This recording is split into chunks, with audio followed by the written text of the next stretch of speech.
Hello friends, this is Roshan and welcome to Sharma ji education. आज के इस वीडियो में हम लोग जाने वाले हैं संप्रेषण की प्रक्रिया के बारे में, यानी कम्युनिकेशन क्या होता है। इसको हम लोग हिंदी में पढ़ रहे हैं। पिछले वाले वीडियो में हम लोगों ने कम्युनिकेशन की संप्रेषण की उद्देश्य को समझा था और इंट्रोडक्शन को समझा था। तो चलिए आज बताते हैं आपको कि संप्रेषण प्रक्रिया में कौन कौन सी चीज़ें जो अवरोध उत्पन्न करती हैं और इसके क्या क्या प्रकार भी हैं, कौन कौन से प्रकार हमें पढ़ना भी है। तो आइए आज की इस वीडियो की शुरुआत करते हैं। सबसे पहले मैं आपको बता दूं कि जो पूरा का पूरा कम्युनिकेशन है, यानी कि जिसे हम लोग हिंदी में संप्रेषण या फिर संचार बोलते हैं, ये आपको बिहार पॉलिटेक्निक वालों को फर्स्ट और सेकंड सेमेस्टर में पढ़ना होता है। ये डिपेंड करता है कौन किस ग्रुप में है और कब किसे फर्स्ट में पढ़ेगा और कब इसे सेकंड में पढ़ेगा। यहाँ पे मैंने आपसे कल बात किया था कि संप्रेषण की एक प्रक्रिया होती है और उस प्रक्रिया में एक सर्कल जैसा या फिर एक चक्रण घूमता है, जहाँ पे हम लोगों ने संप्रेषण के बारे में पढ़ा था। इंग्लिश में इसे सेंडर के नाम से जानते हैं। फिर सूचना यानी कि इंफॉर्मेशन, माध्यम यानी कि कोई मीडियम के थ्रू जाएगा और यहाँ पे कोई अवरोध भी उत्पन्न कर सकता है या फिर नहीं भी कर सकता है। प्राप्तकर्ता या फिर रिसीवर उपयोग करता है उस चीज़ों को, ठीक है, यानी कि यूज़ करता है और उसके बाद फिर पुनर्निर्वेशन करता है। इसको लोग फीडबैक के नाम से जानते हैं। अब हम समझते हैं कि संप्रेषण के कितने प्रकार होते हैं और हमें किन किन प्रकार को अच्छे से पढ़ना है और किससे कैसे क्वेश्चंस आने वाले हैं। यहाँ आपको अलग अलग तरह के प्रकार देखने को मिल जाएंगे। तो यहाँ मैं आपको सबसे पहले बात करूँगा संप्रेषण के। यहाँ पर आपको 3 प्रकार देखने को मिल जाता है और यहाँ भी आप देख सकते हो 4 प्रकार हैं। तो आइए देखते हैं और कितने प्रकार यहाँ पर दिए गए हैं। यहाँ हमें 3 दिख रहा है और एक ये 4, ठीक है, हो सकता है कुछ नेक्स्ट पेज में भी हो। तो कुल मिला के यहाँ पे 5 दिख रहे हैं अभी। और देखते हैं तो यहाँ आप देख सकते हो कुल मिलाकर के 5 दिया गया है प्रकार, ठीक है। आगे की ओर बढ़ेंगे और इन सभी 5 के ऊपर चर्चा करने वाले हैं। सबसे पहले बढ़ देते हैं अपने पहले वाले पर। पहला यहाँ पर हमारा है संप्रेषण प्रकार। चलिए फिर थोड़ा जूम कर लेते हैं और समझते हैं। इससे पहले मैं आपको बता दूं कि जितना भी संप्रेषण के प्रकार है मैंने इंग्लिश वाले में पढ़ाया हुआ है। आपने वीडियो नहीं देखा है जाकर के जरूर से देखें, लिंक आपको डिस्क्रिप्शन में मिल जाएगा।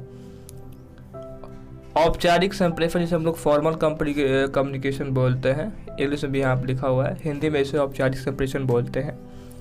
इसमें क्या होता है, जब संवाददाता और संवाद प्राप्तकर्ता के मध्य में औपचारिक कोई संबंध हो और उसके बीच में कोई संवादों का आदान प्रदान होता है, तब बोलते हैं कि औपचारिक संप्रेषण की फॉर्मल कम्युनिकेशन हो रहा है। इसमें किसी भी बिजनेस में या फिर ऑफिस में 2 कलीग्स के बीच, मैनेजर्स वर्कर्स के बीच ये चीज़ें की जाती हैं। इसमें औपचारिक संप्रेषण में क्या होता है, इसमें नियमों के अंतर्गत व्यवस्था में होता है। ये सभी चीज़ों को नियम के थ्रू किया जाता है और संगठन की आचार संहिता तथा नियमावली में उसका उल्लेख भी होता है।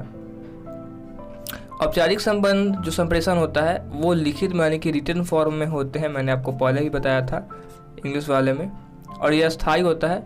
इसमें वार्षिक प्रतिवेदन पत्रिकाओं आदि के माध्यम से भेजे जाते हैं। मतलब ये आपको लेटर्स के फॉर्म में, एप्लीकेशंस के फॉर्म में भेजे जाते हैं या फिर ऑर्डर के फॉर्म में भेजे जाते हैं। नेक्स्ट दोस्तों दूसरा है इसका अनौपचारिक संप्रेषण, जिसे हम लोग इनफॉर्मल कम्युनिकेशन के नाम से जानते हैं। ठीक इसका उल्टा होता है। अनौपचारिक संप्रेषण में ऐसा संप्रेषण है जो संगठन में कार्यरत कर्मचारियों के व्यक्तिगत संबंधों पर आधारित होता है और इस अनौपचारिक संप्रेषण में संवाद आदान प्रदान जो होता है वो चार्ट द्वारा, यानी कि एक चार्ट के थ्रू होगा या फिर ग्राफ के थ्रू होता है, जिससे हम लोग सारणी या फिर चित्रण बोलते हैं। इन सभी निर्धारित मार्गों का अनुसरण होकर के संवाददाता और संवाद प्राप्तकर्ता के बीच में एक पारस्परिक संबंधों के आधार पर होता है। इसमें हाव भाव, नेत्रों के द्वारा किए गए इशारे, सिर हिलाना, मुस्कुराना, क्रोधित होना, इन सभी चीज़ों का उपयोग भी किया जाता है। इनफॉर्मल कम्युनिकेशन में मैंने आपको बताया था कि ये रिटेन फॉर्म में नहीं होते हैं। ये आपको जेस्चर्स के फॉर्म में देखने को मिलता है, जिसमें बॉडी लैंग्वेज वगैरह का यूज़ किया जाता है। आगे बढ़ते हैं, ठीक है। एक और चीज़ यहाँ आपको ध्यान देने वाली दी गई है, औपचारिक संप्रेषण को ग्रेप वाइन के नाम से भी हम लोग जानते हैं। अगर ऑब्जेक्टिव में क्वेश्चन आता है कि अनौपचारिक संप्रेषण को किस नाम से जाना जाता है और ऑप्शन में ग्रेप वाइन है, तो आप यहाँ पर सही टिक लगा सकते हैं। आगे की ओर बढ़ेंगे। अगला हमारा है यहाँ पर तीसरा, मौखिक संप्रेषण, जिसे हम लोग वर्बल कम्युनिकेशन कहते हैं, और ये भी एक कम्युनिकेशन का ही पार्ट होता है। आइए समझते हैं इसे।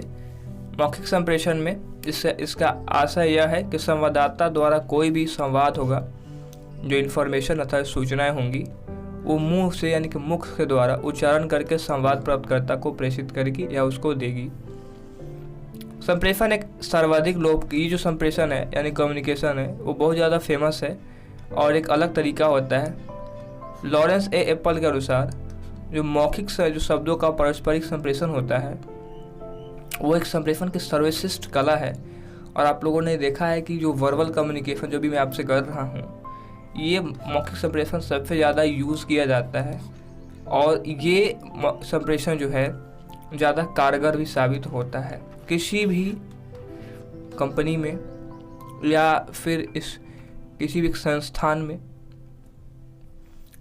व्यवसाय, देखिए आप लिखा हुआ है बिजनेस इंडस्ट्री में 75% समय में मौखिक संप्रेषण में ही व्यतीत होता है। यानी कि जो भी मीटिंग्स वगैरह होता है उसमें रिटन कम्युनिकेशन के साथ साथ वर्बल कम्युनिकेशन का ही यूज़ किया जाता है। और वर्बल कम्युनिकेशन यहाँ पे आपको कई एग्जाम्पल्स देखने को मिल जाएंगे। जैसे कि मौखिक संप्रेषण जो है वो मुख्य साधन के दो पक्षों के मध्य प्रत्यक्ष वार्ता यानी कि टेलीफोन पर हो सकता है बातचीत, रेडियो पर हो सकता है, फिल्म पर साक्षात्कार, विचार गोष्ठी या सम्मेलन या फिर सभाएं जो है, प्रशिक्षण के दौरान पाठ्यक्रम, टेलीविज़न और श्रम संघ जैसी नियोजन की जो भी यहाँ पर इकट्ठा की जाती है या फिर उसको बनाया जाता है, वहाँ पर आपको देखने को मिलता है। यहाँ आप देख सकते हो कि जो भी कर्मचारियाँ हैं, चाहे वो नियोजन की या फिर संस्था को हो, इस संप्रेषण में बहुत ज़्यादा बड़ी भूमिका निभाते हैं।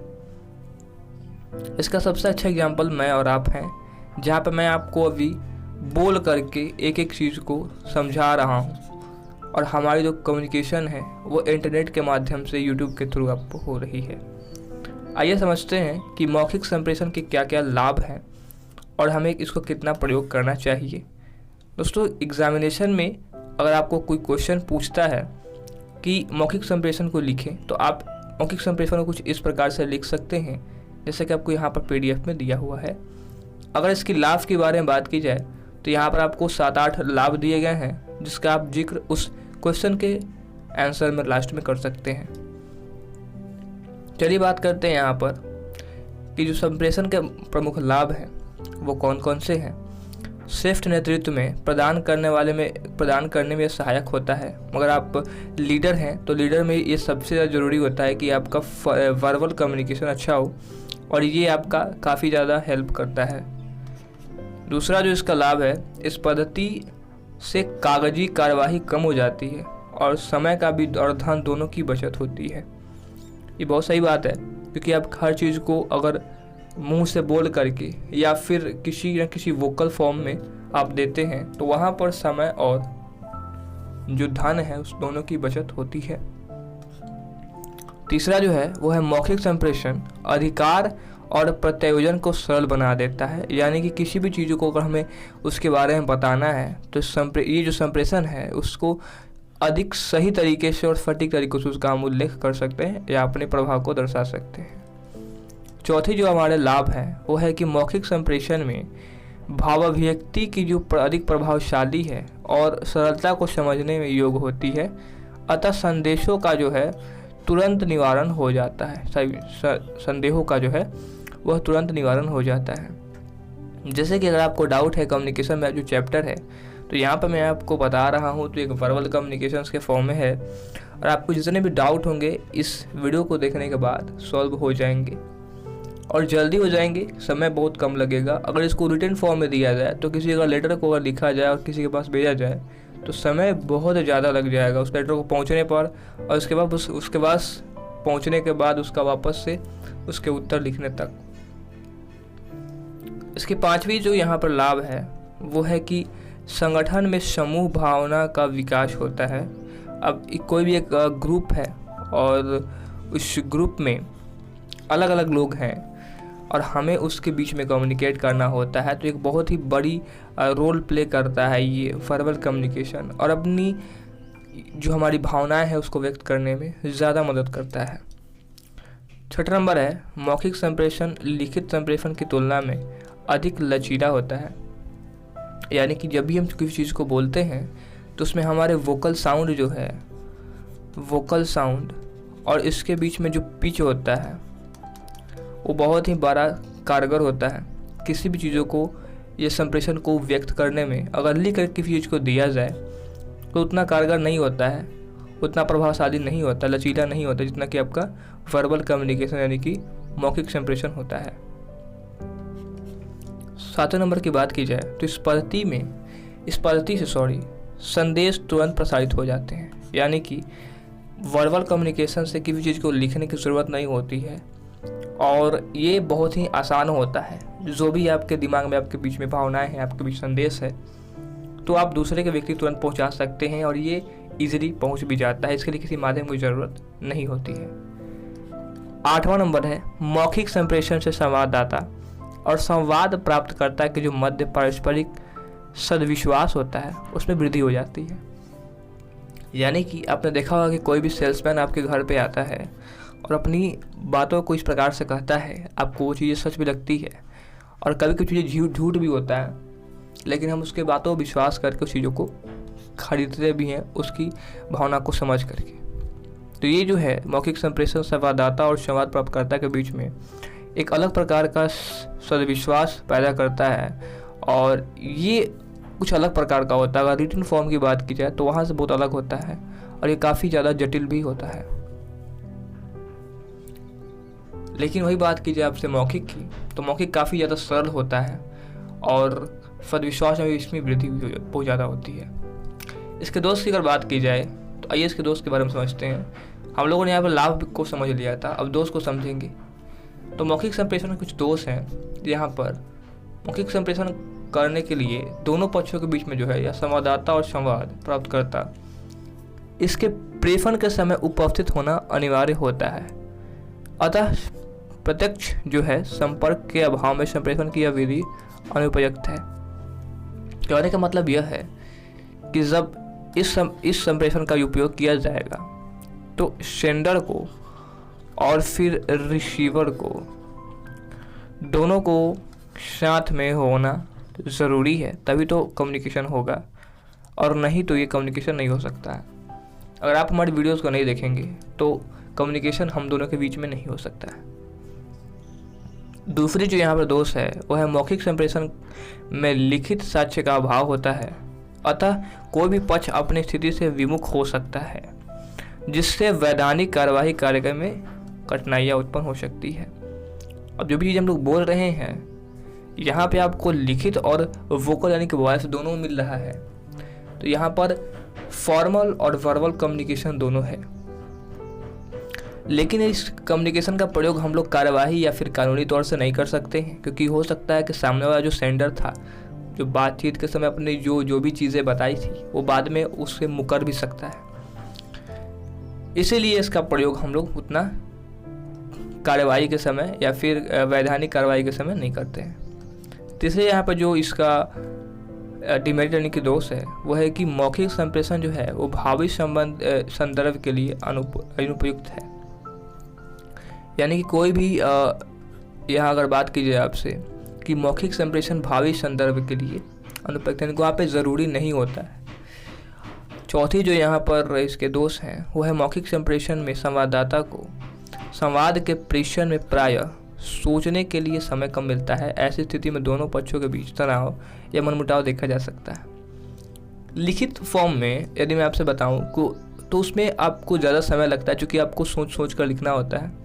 और यहाँ पे जो मौखिक संप्रेषण होता है इसमें उतनी ज़रूरत नहीं होती है कि आपको फटाफट से बहुत देर तक सोचना है, जो कि सोचते रह जाइएगा फिर लिखिए बोलिएगा क्या।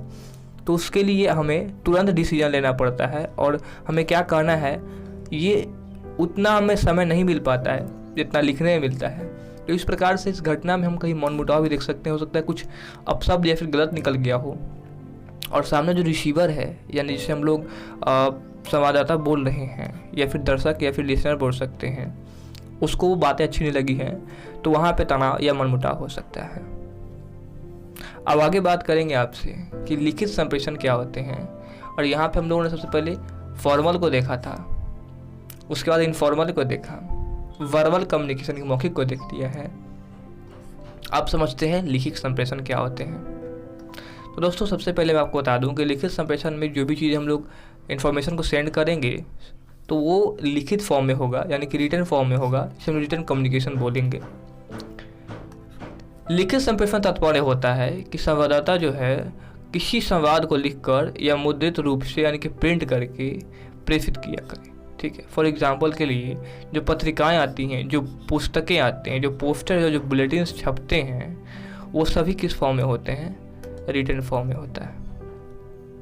तो ये बहुत ही आसान सा था जहां आपको ये चीज़ें समझ आई गई। इसको जूम आउट कर देते हैं और आगे के जो इसके चैप्टर्स है उसको समझेंगे। जो अगला पॉइंट यहाँ पे है वो है संप्रेषण के प्रकार, और यहाँ पर बहुत ही आसानी से इस चीज़ों को दर्शाया गया है। थोड़ा सा जूम करेंगे और आपको समझाने का प्रयास करेंगे। संप्रेषण को यहाँ पर आप देख सकते हो कि 4 भागों में बांटा गया है। औपचारिक संप्रेषण और अनौपचारिक संप्रेषण ये एक ही पार्ट के अंतर्गत आते हैं। एक हमारा है मौखिक संप्रेषण, लिखित और सांकेतिक संप्रेषण, जो एक ही पार्ट में आते हैं। उसके बाद है अधोगामी, उदरगामी और समतलीय, जो एक ही पार्ट में आते हैं। और एक है हमारा आंतरिक संप्रेषण और बाह्य संप्रेषण। अब सभी को एक एक करके हम बारी बारी से समझने का प्रयास करेंगे। चलिए दोस्तों समझते हैं। सबसे पहले यहाँ पे हम लोगों ने औपचारिक संप्रेषण और अनौपचारिक संप्रेषण पढ़ लिया है, समझ लिया। लिखित को पढ़ लिया, मौखिक को पढ़ लिया। अब सांकेतिक संप्रेषण के बारे में आपको थोड़ा सा बता देते हैं। तो दोस्तों सांकेतिक संप्रेषण यहाँ पे लिखा नहीं है, थोड़ा सा नीचे करके देख लेते हैं कहीं हो तो। मेरे हिसाब से आई थिंक नहीं है, तो कोई बात नहीं, मैं आपको बता देता हूँ सांकेतिक संप्रेषण क्या होता है और बहुत ही अच्छे तरीके से आप समझ पाएंगे। पहले थोड़ा सा साइड करते हैं और आपको समझाने का प्रयास करते हैं। सांकेतिक संप्रेषण यानी कि हम लोग जिसमें जेस्चर्स बोलते हैं, संकेत के फॉर्म में दिया जाए, सिंबॉलिक हो। ठीक है, तो देखिए दोस्तों, किसी भी चीज़ों को हमें जब व्यक्त करना होता है सिंबॉलिक फॉर्म में, तो सांकेतिक में क्या होता है कि हम अपने अंगुलियों के द्वारा अपने बॉडी किसी पार्ट के थ्रू सामने वाले को व्यक्त कराते हैं कि हम उससे क्या कहना चाहते हैं या हमारे जो संदेश है वो क्या है। फॉर एग्जाम्पल के लिए ये आप हैं और किसी रेस्टोरेंट में गए हुए हैं, ये टेबल है। ठीक है, वेटर से आपको कुछ कहना होता है। आप लोगों ने बहुत सारी चीज़ों को देखा है, ऑब्जर्व भी किया होगा। फॉर एग्जाम्पल के लिए वेटर ने आपसे बोला कि आपको क्या चाहिए। ठीक है, ये एक वर्बल कम्युनिकेशन हुआ। आपने उसे पानी के लिए कहा कि मुझे पानी चाहिए। फिर वेटर ने बोला कि आपको कितना गिलास पानी चाहिए। तो यहाँ पर आप बोल भी सकते थे, लेकिन आपने एक उंगली खड़ी कर दी है। इससे क्या होता है, वेटर समझ जाएगा कि आपको 1 गिलास पानी चाहिए। यहाँ पे आपने संकेत का प्रयोग किया है और ये संकेत दर्शाता है कि आपकी जो इन्फॉर्मेशन है वो सामने वाला व्यक्ति समझ गया है। तो यहाँ पे कम्युनिकेशन आपका बहुत ही अच्छा रहा। एक और एग्जांपल आपसे यही लेते हैं कि अगर आपको ये जो वेटर है वो पानी ला करके दे दे और फिर आपसे कोई चीज़ पूछे कि आप ये चीज़ लेना चाहेंगे। फॉर एग्जांपल के लिए आपसे ऑर्डर के लिए पूछता है और आपसे पूछता है कि आप क्या पिज़्ज़ा खाइएगा। ठीक है, तो आपके यहाँ पर जो आंसर है, जो उसको कम्युनिकेट कर रहे हैं, वो आप सिर हिला करके कर दिए। ठीक है, तो सिर हिलाने का सीधा मतलब था कि आप लोगों ने यहाँ पर हाँ भी कहा है। अगर आपने ऊपर और नीचे की तरफ कहा मतलब सिर हिलाया तो हाँ, अगर आपने ऐसे और ऐसे सिर हिला दिया तो नहीं। जो यहाँ पर वेटर था, वेटर को ये चीज़ें समझ में आ गई है। तो दोस्तों यही होता है सांकेतिक, जहाँ पर हम और भी बहुत सारे एग्जाम्पल लिख सकते हैं, लेकिन अगर आपको एग्ज़ाम में पूछे जाए तो आप वैसा ही एग्जाम्पल यूज़ कीजिएगा जो आपके काफ़ी करीबी है और मैक्सिमम लोग उस चीज़ के साथ रिलेट कर पाते हैं। अब बात करते हैं दोस्तों अधोगामी संप्रेषण के बारे में कि ये किस प्रकार का संप्रेषण होता है। तो दोस्तों अधोगामी को हम लोग इंग्लिश में डाउनवर्ड कम्युनिकेशन कहते हैं। जिस प्रकार से हम लोगों ने पढ़ा था इंग्लिश वाले में कि अधोगामी यानी कि डाउनवर्ड और अपवर्ड कम्युनिकेशन क्या होता है, ये बेसिकली वर्टिकल कम्युनिकेशन के अंतर्गत आते हैं। अब बात करते हैं यहाँ पर कि वर्टिकल कम्युनिकेशन के अंतर्गत आने वाले इस अधोगामी यानी कि डाउनवर्ड कम्युनिकेशन क्या है। दोस्तों संगठन में उच्च स्तर से लेकर के निम्न स्तर के पद होते हैं और वहाँ पर लोग कार्यरत होते हैं, जिसमें आदेश निर्देश परिपत्र का प्रयोग किया जाता है। जैसे एग्जाम्पल के लिए किसी बिजनेस में जो मैनेजर है वो अपने वर्कर्स को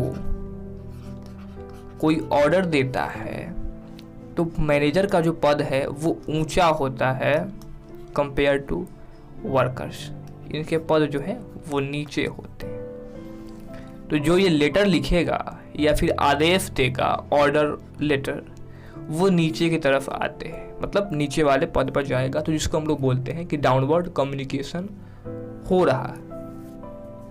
अगर आपसे बात की जाए ऊर्ध्वगामी संप्रेषण की, जिसे हम लोग अपवार्ड कम्युनिकेशन कहते हैं, तो यहाँ पर भी आपको नीचे से ऊपर जाने पर, यानी कि जब वर्कर्स को ज़रूरत होती है कि वो अपने मैनेजर्स को लेटर लिखें, तब यहाँ पर यूज़ किया जाता है अपवार्ड कम्युनिकेशन।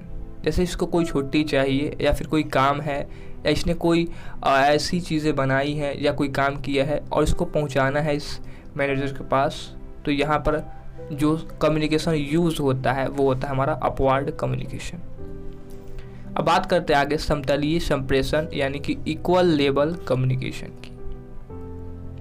यहाँ पर आपसे बिजनेस की ही बात करेंगे और आपको आसानी से समझा देंगे।